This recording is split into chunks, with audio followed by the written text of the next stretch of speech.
হজের যে 3টি ফরজ আছে এবং 7টি ওয়াজিব আছে তা আমরা অনেকেই জানি না। সেই বিষয়ে আজকে আলোচনা করতে চাচ্ছি ইনশাআল্লাহ। আপনারা সবাই ভিডিওটি দেখতে থাকুন।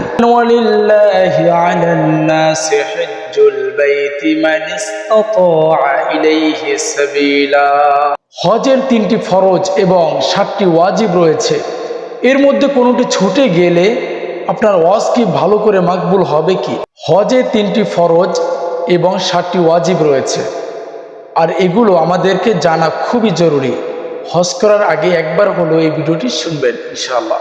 আল্লাহ তাআলা কুরআনুল কারীমের মধ্যে ইরশাদ করেছেন, ওয়ালিল্লাহি আলান নাসি হজ্জুল বাইতি মান ইসতাতা ইলাইহি সাবিলা।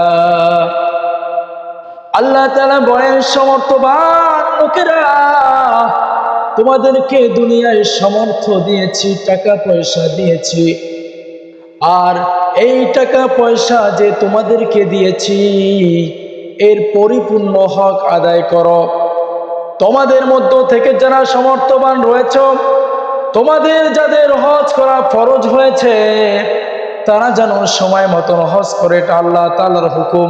ইসলামের 5ম নাম্বার স্তম্ভ হচ্ছে হজ করা, সর্বশেষ স্তম্ভ।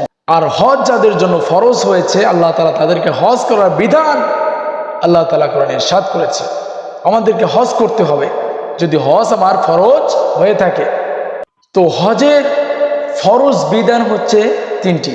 1 নম্বরে হচ্ছে ইহরাম বাঁধা, নির্দিষ্ট সময়ে হজের নিয়ত করা। 2 নম্বর হচ্ছে ওয়াকুফে আরাফা, 9 জিলহজ আরাফার ময়দানে অবস্থান করা। আর হজের সর্বশেষ ফরজ হচ্ছে তাওয়াফে জিয়ারত, অর্থাৎ 10ই জিলহজ থেকে 12ই জিলহজ পর্যন্ত কাবার চতুর্পার্শ্বে 7 বার প্রদক্ষিণ করা।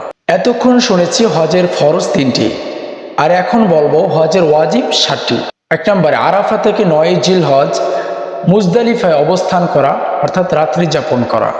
2 নম্বর হচ্ছে 10, 11 এবং 12ই জিলহজ মিনায় শয়তানের স্তম্ভে পাথর নিক্ষেপ করা।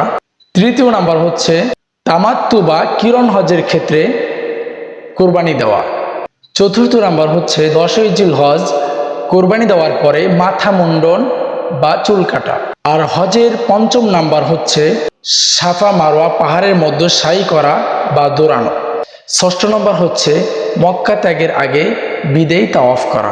আর হজের সর্বশেষ ওয়াজিব 7ম নাম্বার হচ্ছে মিকাত থেকে ইহরাম বাঁধা। অন্যান্য ওয়াজিবগুলোর মধ্যে সাফা মারওয়া সাই করা বা দৌড়ানো এবং মাথা মুন্ডনও অন্তর্ভুক্ত। তো বন্ধুরা, ভালো থাকবেন এবং এই ভিডিওটি সর্বোচ্চ শেয়ার করে দিবেন, যেন যাদের হজ ফরজ হয়েছে তারা সবাই যেন হজ করতে পারে ইনশাআল্লাহ। ভালো থাকবেন, দোয়া করবেন। আসসালামু আলাইকুম ওয়া রাহমাতুল্লাহি ওয়া বারাকাতুহু।